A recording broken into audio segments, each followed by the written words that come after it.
అది లేకపోతే డిస్లొకేట్ అవుతాడు. మనుషుడు తిన్నగా నిలబడతానికి ఉండదు. నువ్వు తిన్నగా నిలబడటానికి నీ సత్యం ఉండాలి.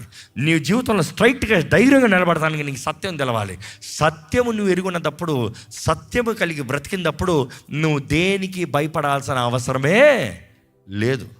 చూసి ఈరోజు సత్యం నువ్వు ఎరిగినట్లయితే you would reject every life. You will identify ఇది అబద్ధము, గ్రహిస్తావు. సత్యము నీ దగ్గర ఉంటే అబద్ధాన్ని గ్రహిస్తావు. రెండోది, సత్యం కలిగిన వ్యక్తి నేరుగా నిలబడతాడు, స్టిఫ్గా నిలబడతాడు, బ్యాలెన్స్లో నిలబడతాడు, విచ్ మీన్స్ ఇంటెగ్రిటీ కలిగి నిలబడతాడు. అబద్ధంలో ఆడేవాడు తాస్పాము లాంటివాడు. అబద్ధంలో ఆడేవాడు పాములాగా వెళ్తాడంట. ఎట్లా వెళ్తాడు? నేరుగా వెళ్ళాడు. వాడు నడక నేరుగా ఉండదు. ఇట్టు వెళ్తాడు, పక్క నుంచి పోయేది అడ్డదారులే నెతుకుతాడు, నేరు దారులు ఎత్తాడు. అబద్ధం ఆడేవాడు చూడు, ఇక్కడ ఒక మాట అంటాడు, మేనేజ్ చేస్తాడు, అక్కడికి వెళ్తాడు, ఒక మాట చెప్తాడు, మేనేజ్ చేస్తాడు, ఇక్కడికి వెళ్తాడు, ఒక మాట చేస్తాడు, మేనేజ్ చేస్తాడు.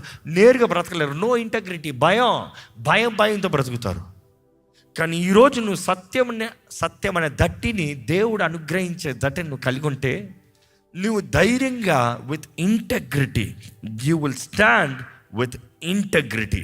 దేవుడు అక్కడ చూసినప్పుడు అండి, సత్యం అనే దట్టి ఉన్నప్పుడు నీ కలిగి ఉన్నప్పుడు దేవుని మాటని అంగీకరిస్తావు నీ ఫీలింగ్స్ కన్నా. ఎందుకంటే చాలాసార్లు మన ఫీలింగ్స్, నాకు ఇట్లా అనిపించింది, నాకు ఇట్లే ఉంది, నాకు నాకు తిడతానే కానీ నేను ఊరుకోలేను. కానీ సత్యం అంటది ఏంటి తెలుసా? నువ్వు తిడతావు బట్టి నువ్వు ఓడిపోతావు కానీ గెలవు. నువ్వు నోరు తెరుస్తావు బట్టి నువ్వు ఓడిపోతావు కానీ నువ్వు గెలవు. కొన్నిసార్లు నీ మౌనమే భయంకరమైన సమాధానం. The most powerful answer is silence అంట. యేసు ప్రభు దగ్గరికి వచ్చినప్పుడు కూడా పిచ్చి పట్టేసేది అందరికీ. పిల్లతో అడుగుతాడు, నోరు తెరిచి మాట్లాడయ్యా, నేను నీకు సహాయం చేయగలిగిన అధికారం, నిన్ను విడిపించగలిగిన అధికారం కలిగిన వాడిని. అంటే పైనుండి అధికారం వస్తున్నాయి కానీ నువ్వేం చేయలేవు.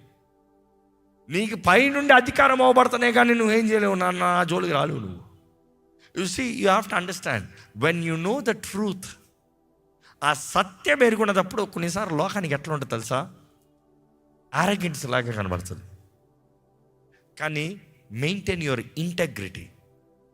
నీ ఇంటగ్రిటీని కాపాడుకుంటానికి it is fine. You might look like a fool to the world or rude to the world or arrogant to the world.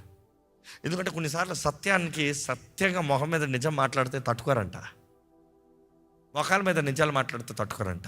వాళ్ళకంతా సాఫ్ట్గా కోటింగ్లో అవ్వాలంట, లేకపోతే మేనేజర్లు చేసుకోవాలంట. పాపాన్ని ఖండిస్తూ ఊరుకోరంట, పాపంని ఉన్నట్టు చెప్తూ ఊరుకోరంట. You see they want coatings. ఇది ఇట్లా చెప్పచ్చుగా, ఇది అట్లా చెప్పచ్చుగా, ఇది మంచిగా చెప్పచ్చుగా. You see God is very straight. God's word is very straight. ఈరోజు దేవుని వాటిలో చూసినప్పుడు అండి, సత్యం అనే దట్టి మన జీవితంలో లూజ్ అయింది అనుకో, ఆ బెల్ట్ లూజ్ అవుతే అన్నీ షిఫ్ట్ అయిపోతుంది. ఎప్పుడైనా బెల్ట్ లూజ్గా పెట్టిన అలవాటు ఉందా? ఇక్కడ ఉండాల్సిన బకెల్ ఎక్కడికి వెళ్ళిపోతుంది? పక్కకి వెళ్ళిపోతుంది. నీకు కూడా తెలియదు. ఎవరన్నా వచ్చి చెప్పాలి, నీ బకెల్ సగం సైడ్కి వెళ్ళిపోయింది. ఆఫ్కోర్స్ ఈరోజు తరం ఎట్లా ఉన్నారు, ఇది ఫ్యాషన్ అని వస్తారులే.